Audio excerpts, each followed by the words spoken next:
Okay, alright. Welcome back to my YouTube channel. I'm Mandis Vlog. Ito, talagang matindi. Matindi at painit ng painit.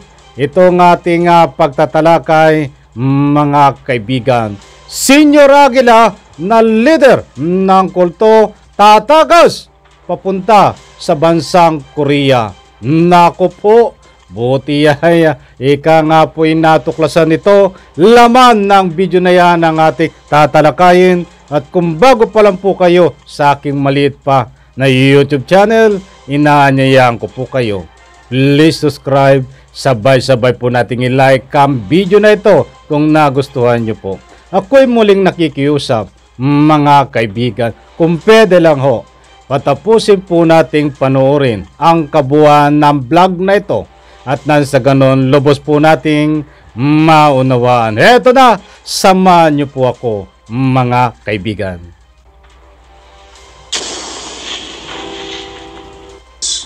Because allegedly they were set to fly to South Korea. Sino pupuntang South Korea? The three of the personalities, Your Honor, listed there in their letter. Number one, Jerin Scalario, Karin Sanico, and Janet Ahok. Sakit po isipin na parang hinusgahan na po ako ng lahat. Kasi yung pagka-presidente ko ng Socorro Bayanihan Services Incorporated ay hindi ko po kagustuhan.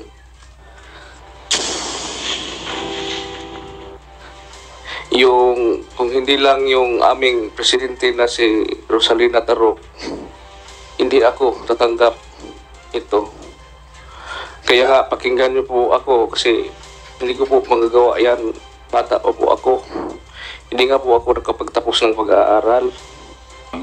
We issued a subpoena to the leaders of Socorro Bayanihan Services Incorporated to appear before our office on May 17. The subpoena was issued dated May 9. However, on May 11, we received a letter from their counsel telling us that requesting for the resetting of their appearance at our office because allegedly they were set to fly to South Korea. Sino pupuntang South Korea? The three of the personalities, Your Honor, listed there in their letter. Number one, Jerin Scalario, Karin Sanico, and Janet Ahok. Okay, thank you. The other ones, Mamerto Galinida was included in the letter that left for South Korea. Kahit si Teresa. Sir, Regional Director, kung pwede ko lang i-follow up. Sabi niyo po, you wanted them to assure you that you would not be harmed. Bakit po? Ano po bang pagkakilala sa grupo that there would be the need of that assurance? Based on the statements, Your Honor, of our witnesses, they have firearms and they are ready to fight. So that's why, in our case, we are the one who conducting the investigation. Nila. Ang issue lang ngayon ay nagsimula sa iyo. Nung ikaw ay dumating dyan sa kapihan at nagkakaroon na ng forced marriages, meron ng allegation ng mga rape at pinipilit mo na mag-sex sila. At kung hindi sila mag-sex, pinapareport mo. At meron mga report ng yung mga bata hindi pwede mag-aral. So yun na, that started the problem.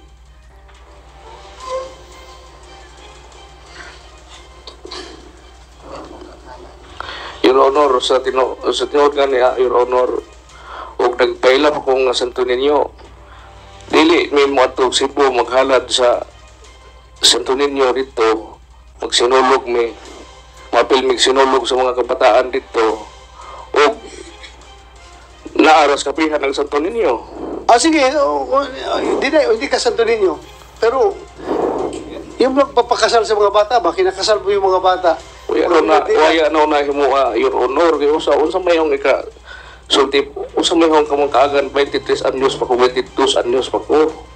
Ngayon sa Mampoy, ano naman ang dahilan ng mga bata na magsinungaling? Please enlighten us. Bakit yung mga bata na yun magsinungaling? Minor de edad yan, mas matanda ka. You are 20? Ano ka? 22 years old. 20? 22 years old. 22 years old. Opo. Ito mga bata, 12, 14, 16. Pinakamatanda siguro 18. Oh, pero walang 18 doon. 14 yung pro minor de edad yun. Bakit sila magsinungaling at magsabi, alam mo hindi po, babae yun. The last na pwede sabihin ng isang babae na bata na minor de edad na sila ay ginalaw yung kanilang pagkababae at pinilit sila na makipag-sex sa lalaki na pinapakasal mo sa kanila. Okay, alright. Yan po mga kaibigan. Pasensya na tang audio ko'y namamalat. Pagod na naman ang ating audio. Shoutout po sa lahat. Talagang matindi to. Tatakas papuntang Korea. Kasama ang mga nabanggit tong pangalan. Bata ito ang binabanggit ko lang na si leader ng kulto na Senyor Aguila ang ating bibigyan po ng pagtatalakay na kinumpirma ho ng NBI na ito ay may plano, buti at nabisto na tatakaso papuntang Korea. Naku po, ano ang gagawin nito sa Korea? Ay baka bibisitahin yung kanyang kambal at sa hindi ho nakakaalam. Dito ho sa kanyang kambal, mayroon na po ba kayong idea?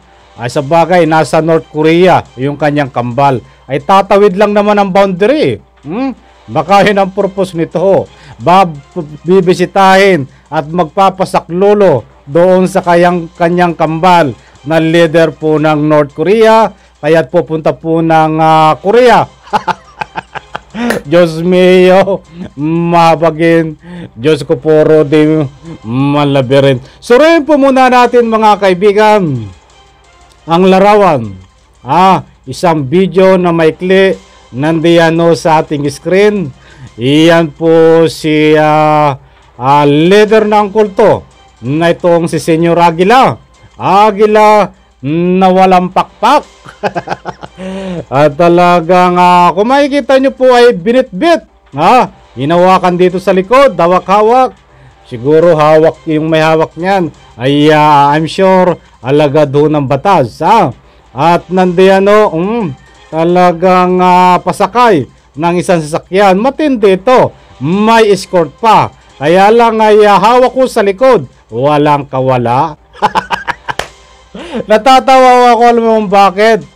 Tingnan nyo pong mabuti ang larawan na yan.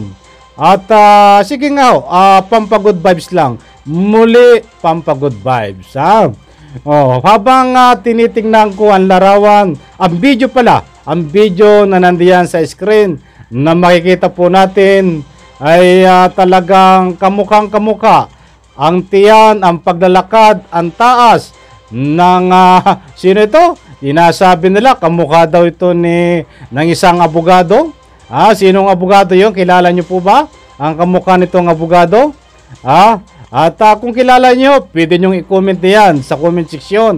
At babasahin ko po sa susunod nating upload ang inyong mga public opinion. Kung kilala nyo ang abogado na yan, na kamukha, tinang nyo kung lumakad talaga parehas na parehas. At syempre kamukha din nung sinasabi na leader po diyan sa North Korea. Sino yon? Yabay, matindi to ang kamukha. Isang abogado, tapos leader pa ng North Korea, Kim Jong.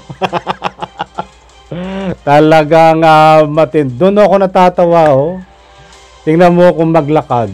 Yan binitbit dito Tapos talagang kamukhang kamukha ni attorney at saka nitong leader ng North Korea. Talaga matindi. Oy, abangan po natin mga kaibigan. Ngayon pong araw na ito. Ganap ng alauna. Humigit kumulang alauna po ng hapon ayon po sa ating impormasyon, ay nagkaroon po ng preliminary investigation, mga kaibigan, tungkol dito sa mga kaso na kinakaharap niya. Matindi po ang kaso ng mga kinakaharap nito.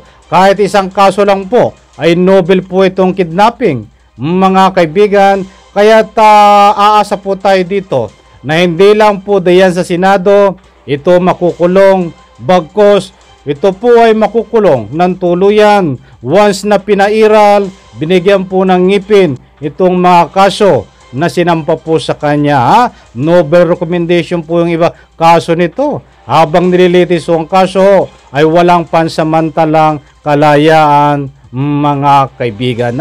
At ingat-ingat ho tayo at marami pa ho nito palang pinakalat sa buong Pilipinas na mambiktima, mandoktrina na ika nga po para sumapi sa kanilang ika nga po kapihan.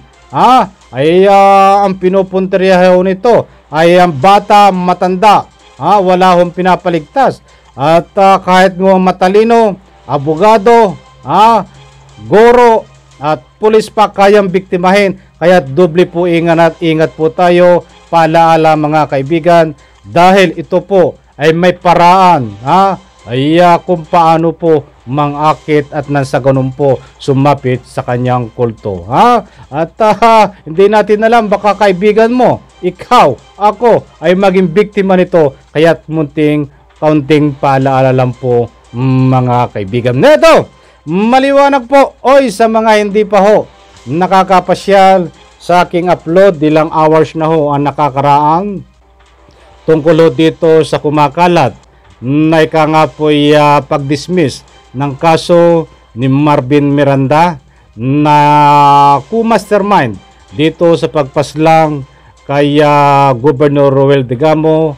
Nandyan po ang katotohanan with supporting dokumento na pinaliwanag po natin diyan na hindi ho na-dismiss ang kaso. Mayroon pong inaayos lang po ng mga motion at nandun po pinaliwanag ko po kung bakit nangyari yon. Pasyalan nyo po, pwede nyo pong i-like ang video na yon mga kaibigan. Eto, wag na natin patagalin at maliwanag nga po ang salaysay ng NBI. NBI po ang nagsasabi niyan na ika nga po nakatakda sana na ika nga pumunta sa Korea. Itong Senior Aguila, leader ng kulto at iba pa na nilang kasama. Buti lang po at nabisto mga kaibigan. Kumpirmado according po sa ruling ng video na ating pinakita ho. Baka bibisitahin talagang matindi ito. Bibisitahin ang itong kanyang kambal. Mga kaibigan sana ay hindi ko na ito masyadong habaan. At diyan po sa ruling ng video, nandiyan po ang mga kalukuhan na mga ginagawa nitong leader ng kulto na ito. Pangmumulistya, mayroon pang pangabuso ng minor de edad. Hindi ko na po ulitin, basta't nandiyan po sa ruling ng video ay pinakita ko po at diyan po tayo nagbatay. At kumpirmado nga po, buti at nabisto ito ay papuntang Korea itong leader ng kulto na ito. Ayon po diyan sa NBI. At marami palang armas nito. Mga kaibigan, talagang matindi.